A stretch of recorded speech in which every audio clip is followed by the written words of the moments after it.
بسم اللہ الرحمن الرحیم۔ السلام علیکم بچوں، کیسے ہیں آپ سب لوگ؟ امید ہے خیریت سے ہوں گے، اپنے گھروں میں سیف ہوں گے۔ چلیں جی، آج میں آپ کو ریٹن ورک کرواتی ہوں، ٹھیک ہے؟ ریٹن ورک ایسے کرواتی ہوں کہ آپ ایک رف شیٹ اپنی لیں، لوز شیٹ لیں، اسے مارجن لائن ڈرا کریں، ٹھیک ہے؟ پھر اس کے سائنس کے کرشمے لکھ کر اس پہ پریزنٹیشن کریں اور الفاظ معنی لکھیں۔ سینٹر میں آپ نے صرف ایک لائن لگانی ہے، 2 لائنز ڈرا نہیں کرنی۔ یہ میری سکرین پر آپ کو 2 لائنز ڈرا ہوئی نظر آ رہی ہوں گی، لیکن آپ نے اونلی 1 لائن ڈرا کرنی ہے، ٹھیک ہے؟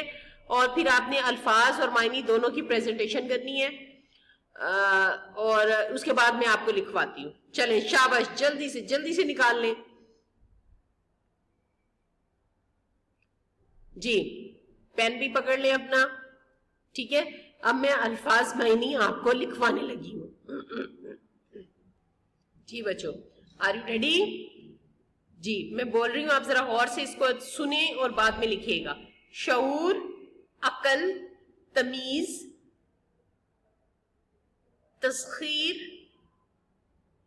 فتح کرنا، تابع کرنا، محو پرواز، اڑتا ہوا، چشم پوشی، ٹالنا، نظر انداز کرنا، صنعت و حرفت، پیشہ، کاریگری، ورطۂ حیرت، بہت زیادہ حیرانی، فلاح و بہبود، بھلائی، بہتری، سربستہ راز، چھپا ہوا راز، مخفی راز، سہل، آسان، صعوبت، مصیبت، مرہون منت، احسان مند، ممنون، بیش بہا، قیمتی، کم فہمی، کم عقلی، محو، گم،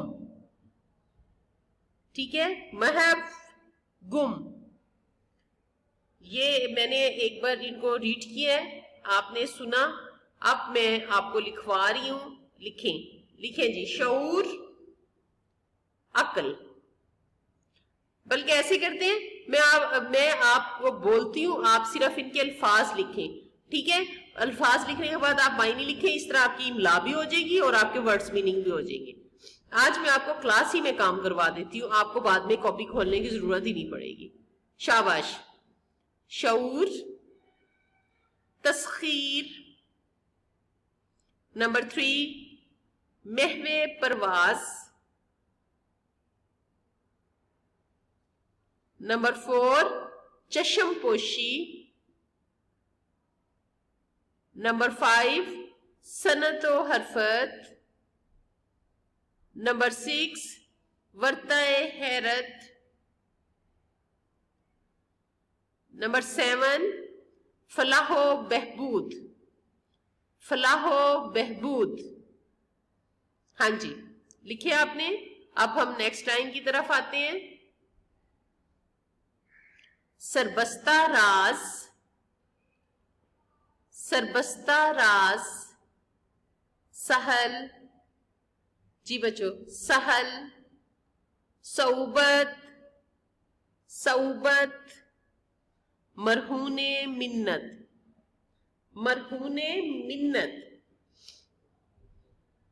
بیش بہا، قیمتی، جی بچوں، بیش بہا، قیمتی، کم فہمی، کم عقلی، جی، کم فہمی، کم عقلی، محو، محو، گم، گم، ٹھیک ہے؟ یہ تھے جناب آپ کے الفاظ معنی۔ اب میں نے اس کو آپ کو ریڈ بھی کروا دیا ہے اور پھر میں نے آپ کو اس کی املا بھی کروا دیا۔ اب آپ جلدی سے اس کے معنی لکھیں اور اس شیٹ کو سنبھال کے رکھیں، اور جب آپ کو اناؤنسمنٹ ہوگی کہ کام سبمٹ کروا جائیں تو پھر آپ نے یہ لے کر اسکول آ جانا ہے، میں چیک کرنا چاہوں گی، ٹھیک ہے؟ لیکن یہ آپ مجھ سے پرومس کریں کہ آپ نے چیٹنگ نہیں کر کے لکھنی، آپ نے زبانی لکھنی ہے۔ ہاں جی، ٹھیک ہے. آپ نے چیٹنگ کر کے نہیں اس کے میننگز لکھنے, آپ نے اس کی میننگ زبانی لکھنے ہیں. جب یہ کاپی میرے پاس آئے گی آپ کی تو انشاءاللہ میں ضرور چیک کر کے آپ کو دوں گی. ٹھیک ہے بچوں. ہاں جی, آج کا ہمارا لیکچر بہت کم ہے, لیکن کیونکہ اس میں پڑھنے والی بہت زیادہ چیز ہے تو آپ ذرا فوکس کریں اپنی پڑھائی کی طرف, ادھر ادھر مت زیادہ نکلا کریں, مت پھرا کریں, اپنی پڑھائی پر زیادہ توجہ دیا کریں. دیکھا جائے تو یہ گولڈن ٹائم ہے آپ کے پاس, تاکہ آپ جو ہیں اچھی طرح لکھنے کی پریکٹس کر سکیں, زیادہ سے زیادہ لکھ سکتے ہیں. لیکن افسوس بھی ہوتا ہے کہ آپ گھر بیٹھ کر لکھ رہے ہیں, کاش آپ ہمارے سامنے ہوتے تو پھر ہم لکھ رہے ہیں. انشاءاللہ جلد ہی ہم ملیں گے, پھر میں دیکھوں گی آپ کی رائٹنگ کیسی ہو رہی ہے. ٹھیک ہے, اوکے بیٹا, اپنا خیال رکھیے گا. اللہ حافظ.